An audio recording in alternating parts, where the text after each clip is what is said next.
السلام عليكم ورحمة الله وبركاته.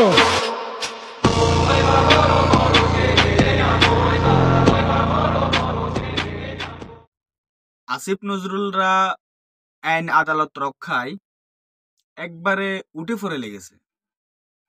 কিন্তু আমার কথা হলো, ওনারা যে ক্ষমতা ভোগ করতেছে কোন আইনে, কোন ধারাতে, সংবিধানের কোন অনুচ্ছেদে লেখা আছে এইভাবে একটা সরকারকে উৎখাত করে ক্ষমতা দখল করার?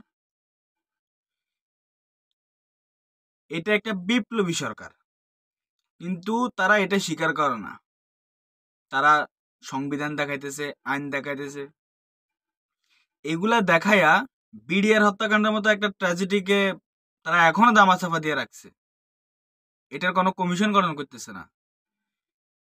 বাঙ্গু এলিটদের কথা শুনলে, মানে বাঙ্গু প্রগতিশীলদের কথা শুনলে মন চাতে একবারে।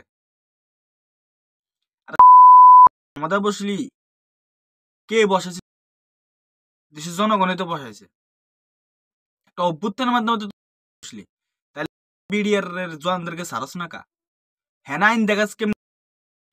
এটা বিপ্লবী সরকার, বিপ্লবের প্রেরণা, এদেরকে সারা দরকার। যতগুলো জওয়ানদের আটকে রাখা হয়েছে, সাজা দিয়ে রাখা হয়েছে, এরা সবাই দেশপ্রেমিক। এবং এই হত্যাকাণ্ডের সাথে কারা জড়িত এটা যদি উন্মোচিত না হয়, এই কারণে এদেরকে এখনো আটকে রাখছে। আমরা আপনাদেরকে বলতেছি, তাড়াতাড়ি আপনারা বিডিআর জওয়ানদেরকে ছেড়ে দেন, নইলে এর পরিণাম ভালো হবে না।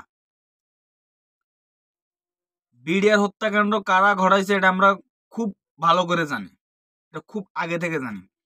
বাঙ্গু এলিট আর এলিট সাজার সুযোগ এখন আর নাই। মানুষ তোমাদেরকে চিনে গেছে, মানুষ তোমাদেরকে চিনে গেছে। রাস্তা বের হলে থুতু দিব মুখের মধ্যে। সুতরাং যত তাড়াতাড়ি সম্ভব কমিশন গঠন করে এদেরকে ছাড়ো এবং এদের থেকে তথ্য নাও, কারা ওখানে বিডিআর এর ফিলখানার ভিতরে ঢুকছে। দ্রুত বিডিআর হত্যাকাণ্ডের একটা তদন্ত কমিটি গঠন করতে হবে। কারা এই 57 জন সেনা অফিসারদেরকে হত্যা করছে? ঘটনা ঘটছে ফিলখানায়।